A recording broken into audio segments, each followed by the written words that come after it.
Hi, I am reintroducing myself. I'm Sonia. I'm a yoga teacher. I teach virtual classes 4 times a week, sometimes a little more, sometimes a little less.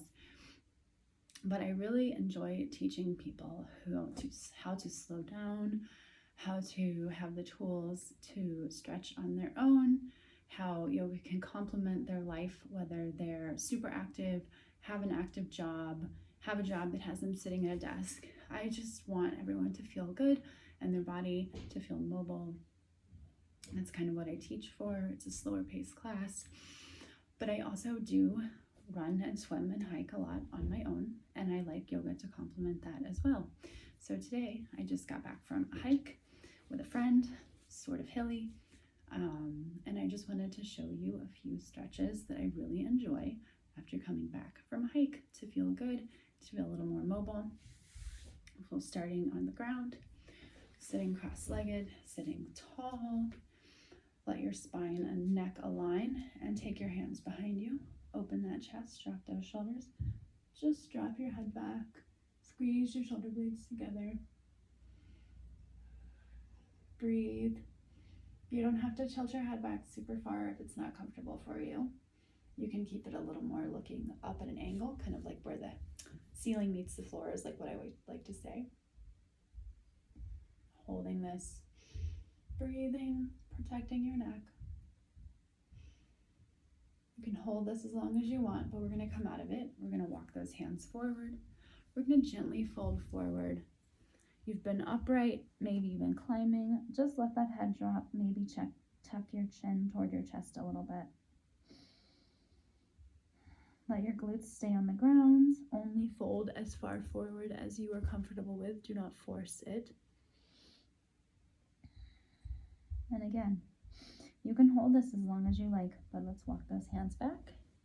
Let's take a little twist to the right, left hand to right leg, right hand to right hand behind you. I like to do this at the beginning of all my classes as a little like, let's get the body moving, let's warm up type of stretch. You only have to stretch as much as you want here. And then to the other side, left hand behind you, right hand to left leg. Sit up tall, twist this way. Sometimes your back might pop in this, that's okay. It's just your body talking to you.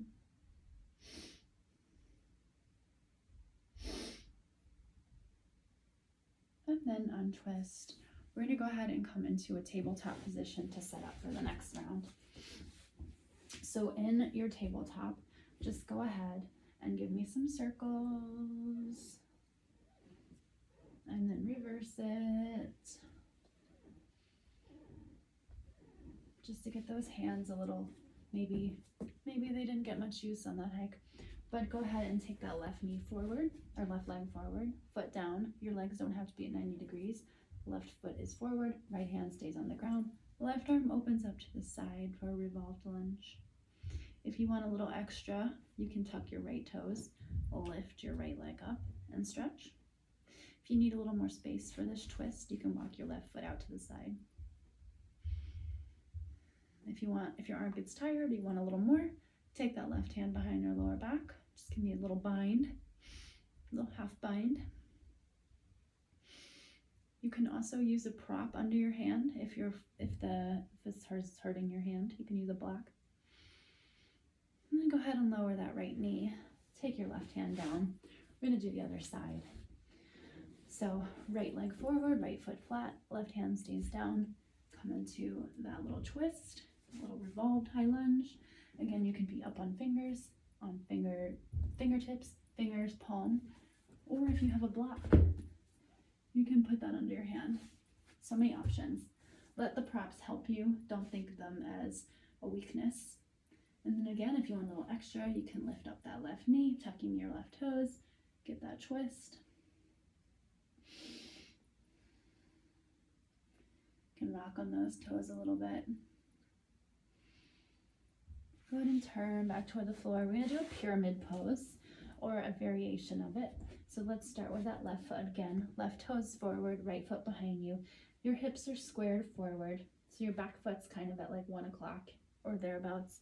We're going to rock on those toes. Again, if you have something that you need to bring the floor closer to you, whether it's blocks or props, remember these can go in so many directions. You can have those on each side of your foot, and you're just gonna rock toes to heels. Don't worry about your leg being too straight. Rock a few times, and then pause, square up those hips again, get your back flat, and then fold forward only as much as you can. Fold forward. Feel it along the backs of the legs. Keep it gentle. Your muscles should be warmed up from the hike though. And then lift up, switch out your feet, right foot forward, left foot behind you, back foot's now at about 11 o'clock. Square up those hips, rock on those toes.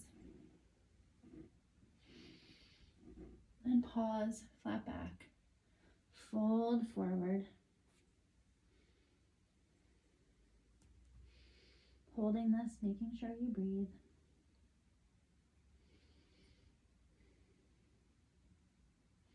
Go ahead and lift up. Go ahead and come back to the ground. Let's do a little hip opener, a gentle hip opener to close out.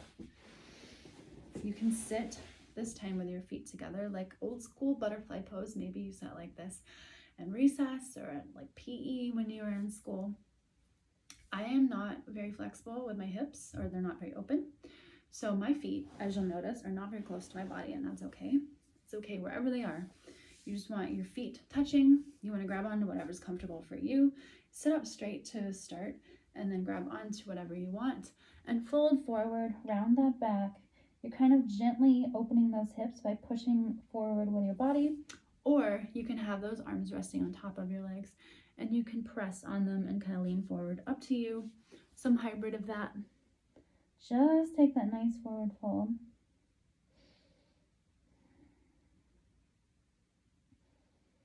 Breathing.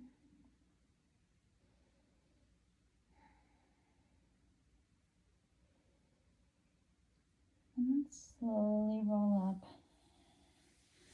Maybe just take another cross-legged. Give me some side to sides with your head.